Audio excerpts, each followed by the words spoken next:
Welcome back. Tonight we're settling into something quietly peculiar, a slow drift back through time, past centuries of candlelight and wood smoke, into the dim bed chambers of the medieval world, where people were doing something with dried plants that would make your average modern wellness influencer both curious and mildly horrified. Picture it, somewhere between the 5th and the 15th century. The sun has long gone down. Instead of reaching for a phone or a remote control, a medieval person strikes a spark, touches it to a bundle of dried herbs, and watches the smoke curl upward toward a low ceiling. They breathe it in, they close their eyes, they hope for sleep. You almost certainly would not survive a single night in an actual medieval bedroom. The smell alone would change you. And that's before we even get to what they were actually burning. Take a moment now to get comfortable. If you're in bed, let your body sink a little heavier into the mattress. If you have a blanket, pull it up. And let's ease slowly into tonight's journey through a world that smelled like smoke and desperation and herbs you've probably never heard of. Before we begin, a question for the comments. Where in the world are you right now, and what time is it? There's something genuinely comforting about knowing that people all across the planet are drifting off to the same strange history at wildly different hours. Drop your location below. Medieval people had no melatonin gummies, no white noise machines, no carefully calibrated bedroom temperature.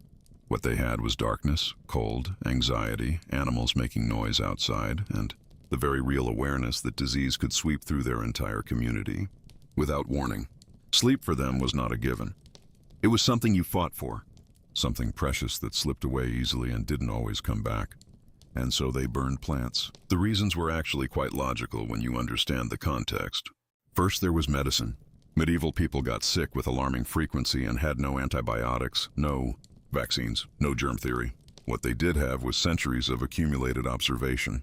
Burn this plant when you can't sleep. Drink that one when you have a fever. Over generations, patterns emerged. Some of these patterns were based on genuine pharmacological properties. Some were wishful thinking wrapped in smoke. Second, there was pest control. Medieval bedrooms were genuinely infested. Fleas, lice, bedbugs, mosquitoes. These weren't minor inconveniences. They were vectors for disease and sources of constant interrupted sleep. Several herbs, particularly sage, mugwort, and wormwood, have real insecticidal properties. When burned, their smoke irritates and repels insects. For a medieval person, a night with fewer bites was a night of better sleep. Simple as that. Third, there was spiritual protection.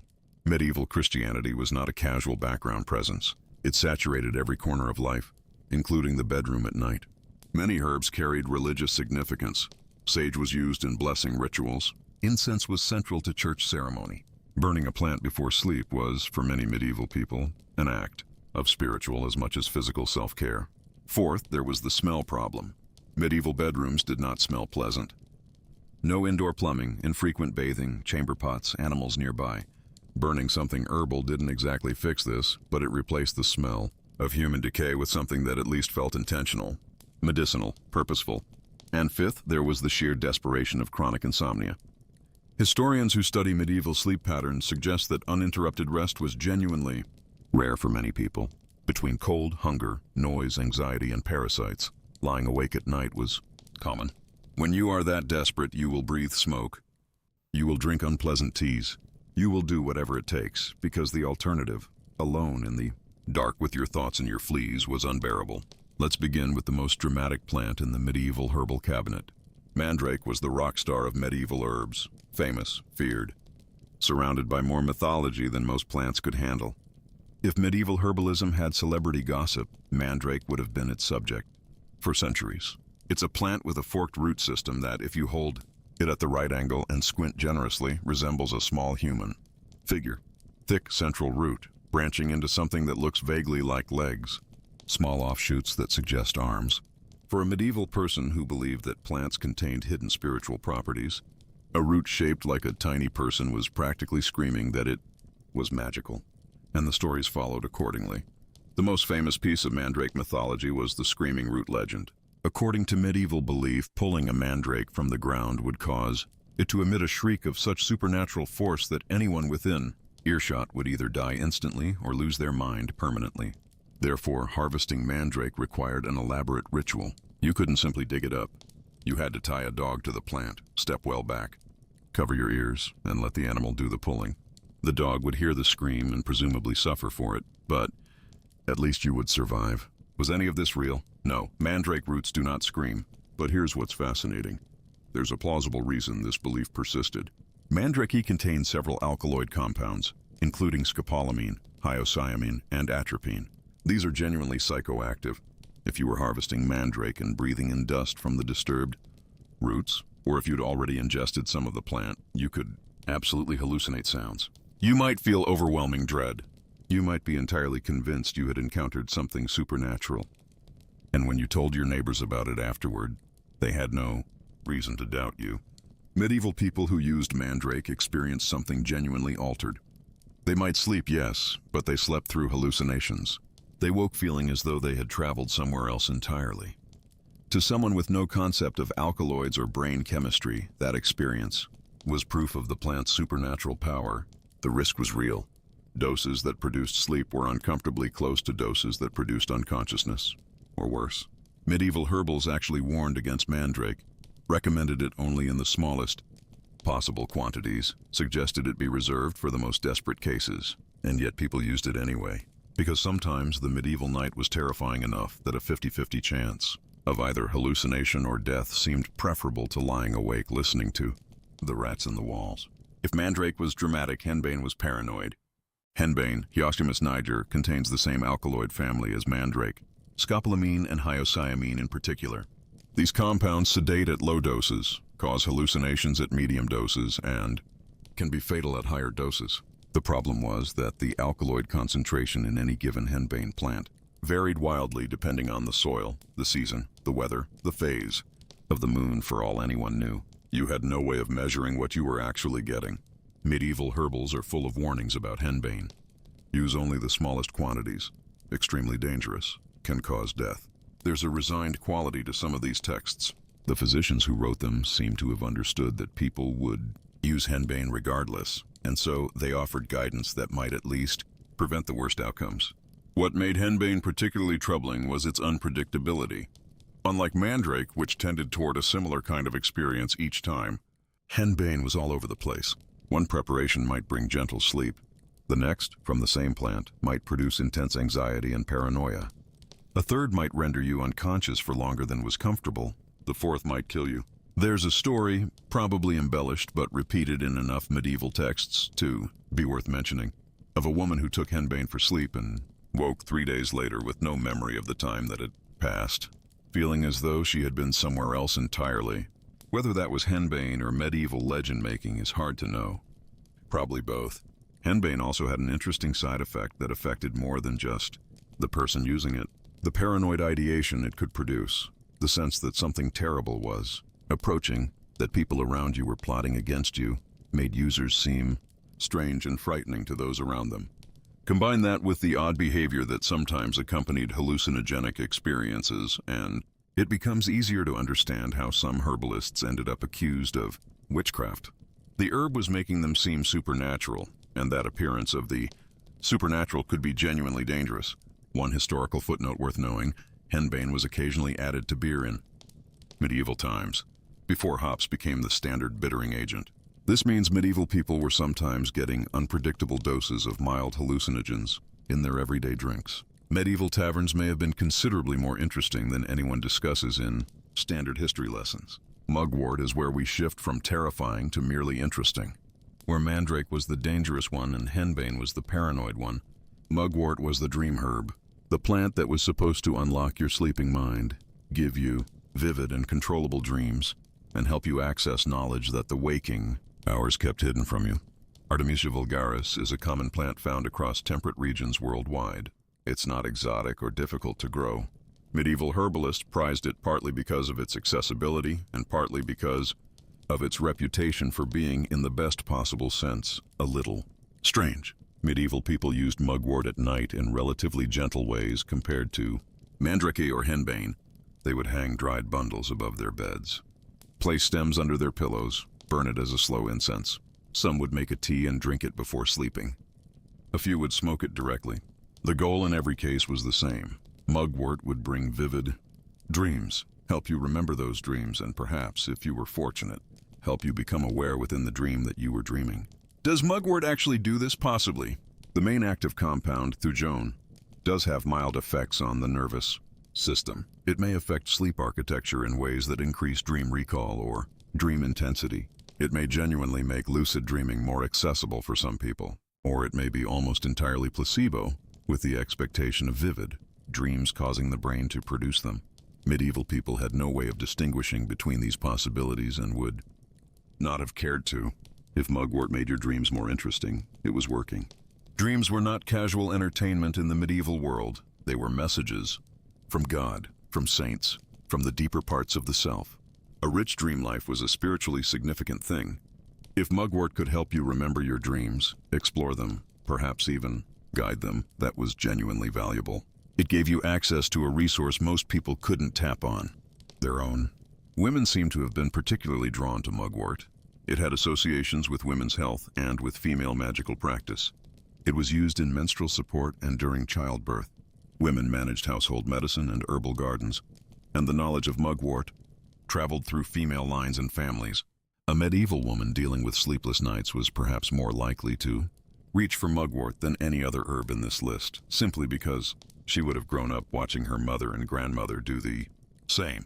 Valerian is the herb that teaches you how serious medieval people were about solving their problems, because valerian smells genuinely awful. Imagine the combined scent of old socks, damp earth, and something you'd rather not identify. That's approximately valerian root. Some people describe it as musty. Most describe it as making them want to step back outside. Medieval people, given the choice between a room that smelled like valerian and a room that smelled like everything else in a medieval bedroom, chose valerian. Because valerian worked. Valeriana officinalis contains compounds, valerianic acid being the most studied, that have genuine sedative properties. This isn't placebo. Valerian acts on the nervous system, promotes relaxation, and makes falling asleep measurably easier. Medieval people didn't understand the pharmacology, but they understood the pattern. Use valerian, sleep better. It was one of the most reliably effective herbs in the entire medieval nighttime toolkit. Preparations varied. Some dried the roots and burned them, inhaling the released oils. Some boiled the roots into a tea that tasted even worse than it smelled, then drank it before bed. Some made a tincture by soaking valerian in alcohol.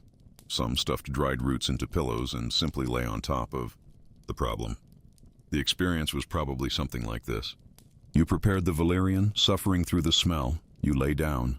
Within 20 or 30 minutes, a slow relaxation moved through your body. Muscle tension released. Your mind quieted without the drama of Mandrake hallucinations or Henbane paranoia. No journey to another world. No vivid dreams. Just a gentle heaviness and then sleep. Actual restorative sleep. You woke feeling rested rather than haunted.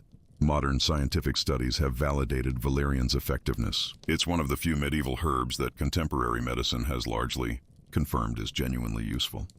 The medieval people were right, even if their explanation of why it worked was entirely wrong. What Valerian tells us about medieval people is that they were pragmatic. They would endure significant unpleasantness, in this case a bedroom that smelled like Satan's laundry, in exchange for something that actually solved their problem. Sleep was worth it. Sleep was always worth it. Chamomile is the quiet success story of medieval herbalism. Not exciting, not dangerous, not dramatic, just reliably, gently helpful, and remarkably pleasant to use.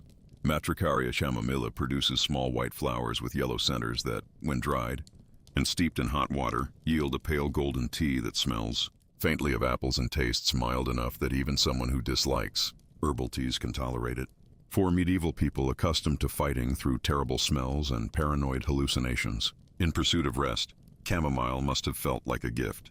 The active compound, apigenin, has documented mild sedative properties. It won't knock you unconscious. It won't produce visions.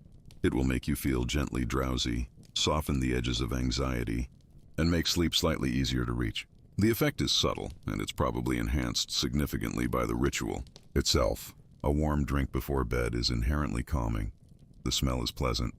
The act of preparing and drinking it signals to your body that sleep is approaching. Chamomile was unusual among medieval herbs in that it crossed social boundaries, almost entirely. Mandrake was expensive and dangerous, reserved for the wealthy and the desperate. Henbane required specific knowledge to use without serious risk. Valerian required tolerance for its smell, but chamomile could be grown in a simple garden, required no special preparation, posed essentially no danger, and was pleasant enough that most people were willing to use it regularly. Nobles had their finely cultivated chamomile. Monasteries grew it in their herb gardens alongside everything else. Peasants could grow it in whatever small patch of ground they had access to or gather it wild in some regions. Medieval physicians recommended it across the social spectrum. There was a rare consensus around chamomile that didn't exist for most other sleep herbs.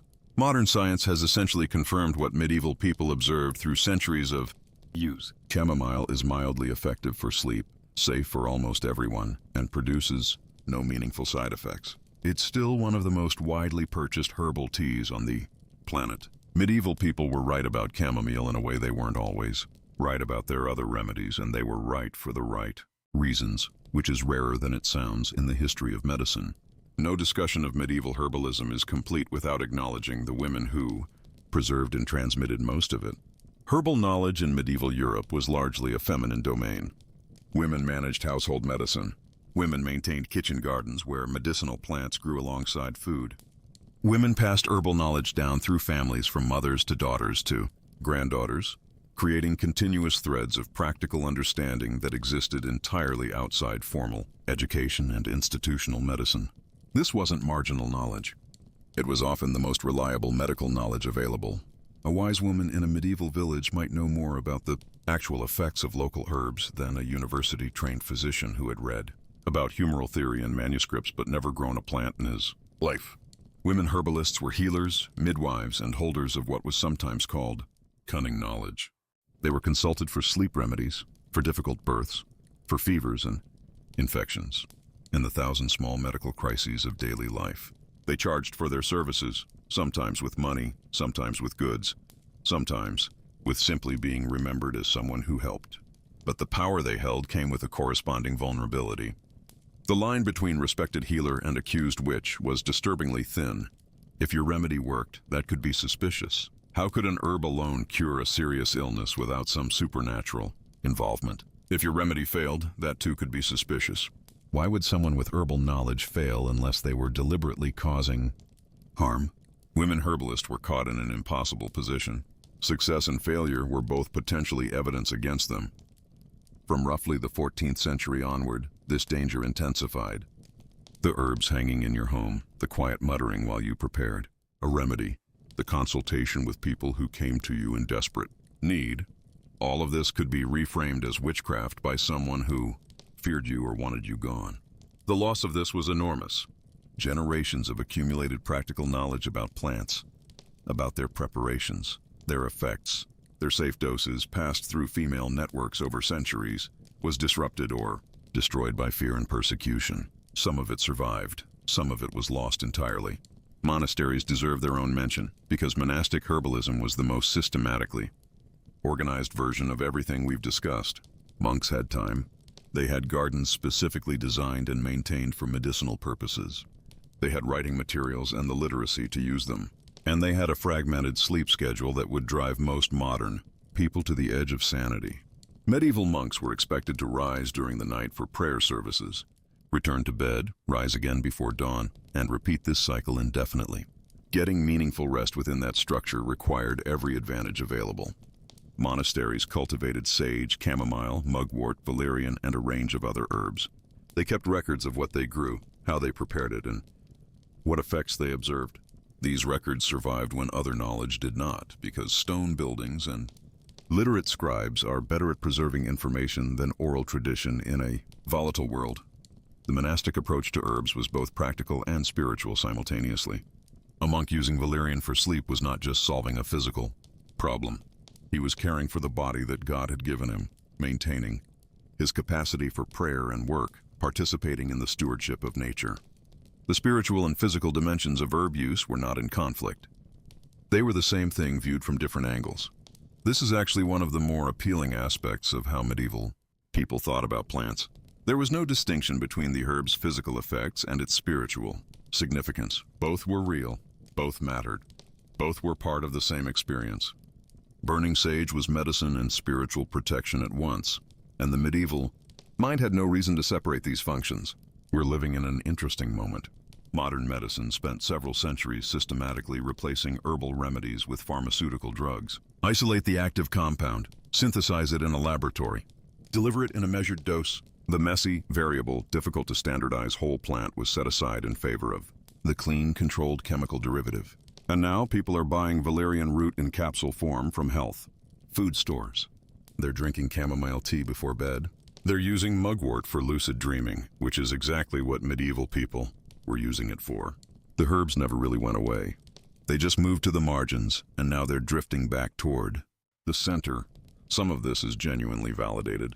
Modern research confirms that valerian has sedative properties. Chamomile's apigenin does have mild effects on anxiety and sleep onset. Mugwort does contain compounds that may affect dream architecture. Medieval people were working with real pharmacology even when their explanations for how it worked were entirely wrong. They thought they were correcting humoral imbalances. They thought herbs had spiritual essences that entered the body through smoke. They thought the phase of the moon affected the potency of what they harvested. None of that was accurate. But the herbs often worked anyway because plants don't care about your theory. They just contain what they contain. And now we've come almost full circle. Different vocabulary, different understanding of mechanisms. The same plants, the same dark night, the same desire for rest. Somewhere in a medieval room you'll never visit, a bundle of dried herbs is catching flame. The smoke rises slowly. It fills the low space between the straw mattress and the wooden ceiling. Someone breathes it in. Their eyes grow heavy. Outside there's darkness, cold, the distant sound of something moving. But in here, there's smoke and herbs and the slow drift toward unconsciousness that people have been chasing every night for as long as there have been nights to chase. Your breathing is slower now. The thoughts are softer. The medieval bedroom is very far away, and sleep is very close. Let it come.